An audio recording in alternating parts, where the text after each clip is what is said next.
Bonsoir donc à toutes et tous. Écoutez, ravi de vous retrouver ce vendredi soir. C'est Julien Météo Climat pour faire un nouveau point. Alors on va évoquer beaucoup de choses dans cette vidéo. Donc pour voir déjà un peu l'évolution aussi qu'il va y avoir ce week-end avec cette nouvelle dégradation orageuse. Donc on verra un petit peu ce que Arome modélise pour ce samedi et pour dimanche, mais surtout pour demain finalement. Vous verrez que c'est pas à prendre spécialement au pied de la lettre. On pourra avoir quelques modifications peut-être dans le prochain run, ça restera à préciser. Et puis bon, on verra bien. Avec les orages, on peut avoir quelques surprises, mais bon, on verra bien là à peu près ce qu'il modélise. Et puis bon, également pour la chaleur. Alors bon, dans le sud-est, là c'est vrai que depuis 2 jours, on a des températures très élevées. Ça vous a pas échappé, et ce vendredi a été l'une des journées les plus chaudes de cet épisode. Donc ça y est, on va en sortir petit à petit. Demain, ça sera encore un peu compliqué parfois, mais ça ira très bien dimanche. Dans le sud-est, vous voyez que même dans le sud-est, où je pensais qu'on aurait eu au moins 2 ou 3 départements en alerte orange canicule, finalement que nenni. Donc on est resté sur du jaune.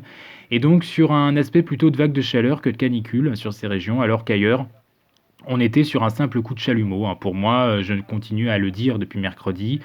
Je refuse d'évoquer le terme de vague de chaleur parce que finalement, d'avoir ces températures, oui, c'est extrêmement élevé, mais c'est pas si exceptionnel que ça. On est quand même le 20 juillet, demain. Ça arrive même tardivement par rapport à certains autres étés qu'on a eu. Et puis, il faut pas oublier non, aussi qu'on a eu bien pire. Bon, bien évidemment, 2022 n'était pas le même contexte, mais moi, je me réfère souvent à cette année-là, qui a été vraiment l'année la plus bouillante, l'été le plus bouillant qu'on n'avait pas connu depuis vraiment très longtemps. Et on a eu des choses totalement inouïes durant cet été 2022. Donc là, on en est vraiment bien loin. C'est pour ça, finalement, et même le terme vague de chaleur, pour moi, me semble pas très juste. Donc bon, j'ai vu que certains l'avaient employé. Bon, libre à eux d'employer ce terme-là, mais moi, je continue à plutôt dire que c'était un coup de chalumeau plutôt qu'une vague de chaleur. Vague de chaleur dans le sud-est, oui, parce que là, bien sûr, ça s'éternise, mais ailleurs, on est plutôt sur un coup de chalumeau très marqué, mais assez classique. Voilà. Donc ça c'était la petite précision. La deuxième chose, on m'a dit que je parlais pas assez de la chaleur, que j'en parlais pas assez sur l'Europe, que je ne parlais pas assez, quoi, que j'évoquais pas assez ces différentes anomalies de chaleur qu'il peut y avoir actuellement. Bah si, justement, j'en ai quand même parlé dans mes derniers points météo. Si vous étiez attentif aux derniers points météo, vous vous en êtes certainement rendu compte que j'ai quand même parlé de cette chaleur. J'ai dit que justement, depuis le début de l'été, on avait la chance d'être jusqu'à présent assez bien épargné parce qu'on avait ce bloc qui était constant entre l'Afrique du Nord et les Balkans.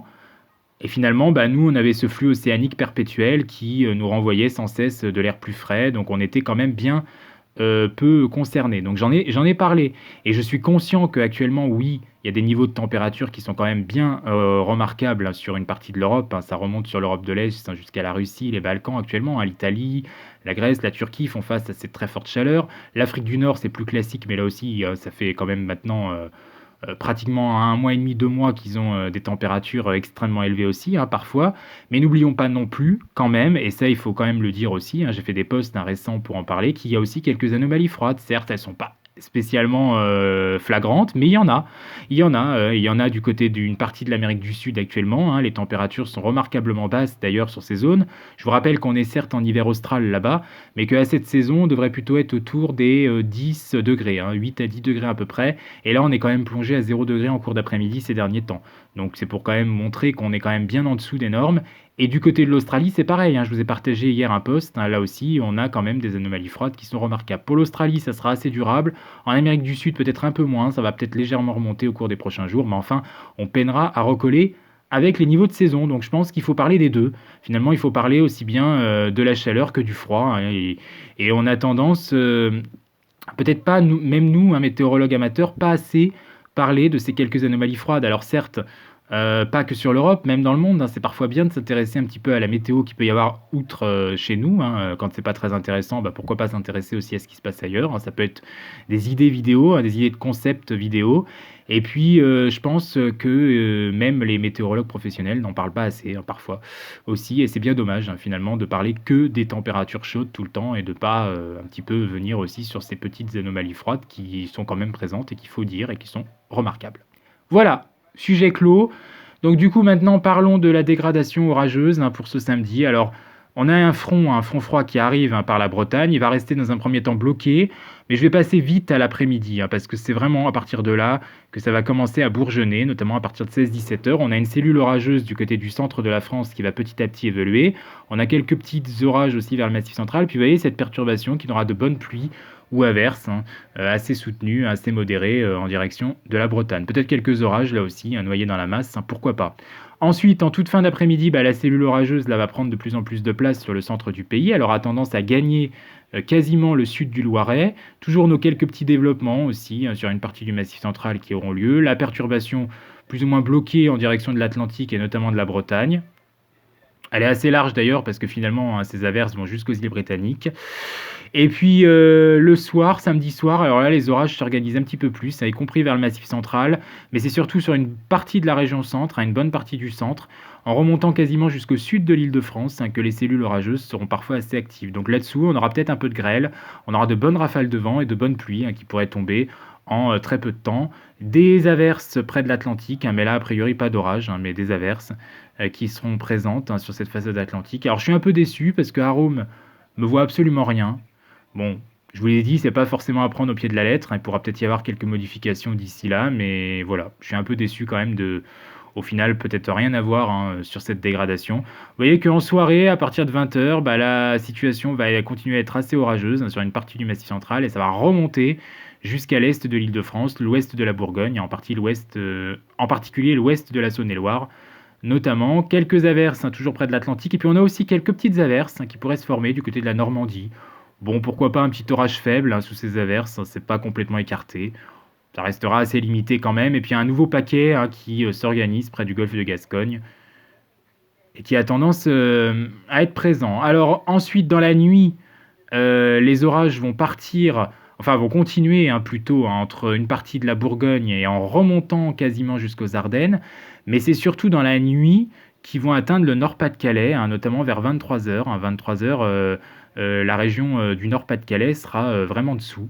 Donc là, la région de Lille aura des orages assez costauds, et puis ça va être jusqu'à Besançon, possiblement. Et puis ça se prolongera plutôt avec des pluies et des orages modérés jusqu'au Massif central. Quelques orages aussi qui s'organisent au sud de Toulouse, jusqu'aux Pyrénées-Orientales. Et puis le paquet orageux et pluvieux, ou les deux, qui sera présent sur le golfe de Gascogne, va progresser sur une partie de la Gironde et surtout des Landes aux côtes basques. Voilà. Dans la nuit, les orages continuent vers les Hauts-de-France. Ils sont bien actifs sur le Nord-Pas-de-Calais.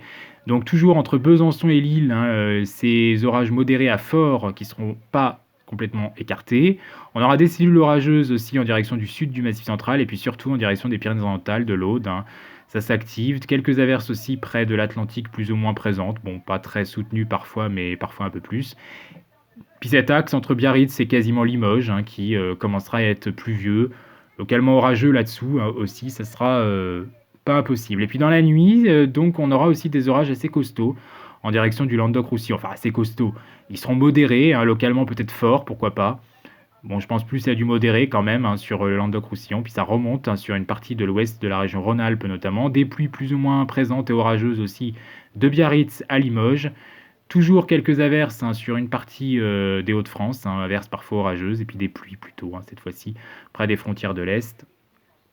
Voilà. Dimanche à 2 h du matin, écoutez, on aura toujours ces orages et une cellule notamment assez importante du côté du Gard qui pourrait se former. Paquet de pluies parfois orageuses, quasiment des Hautes-Pyrénées, des Pyrénées-Atlantiques plus exactement, jusqu'à une partie du centre de la France, et puis des averses sur une partie de la Normandie, en remontant un petit peu jusqu'aux frontières du Nord, plus ou moins orageuses, peut-être quelques orages qui seront possibles encore sous ces zones. Et puis la nuit, on a encore ces cellules orageuses du côté du Gard qui continuent encore, puis ces pluies plus ou moins présentes, plus ou moins orageuses, des Pyrénées au centre de la France, de nouveau des orages entre une partie de la Normandie, l'Île-de-France, et remontant jusqu'aux régions du Nord.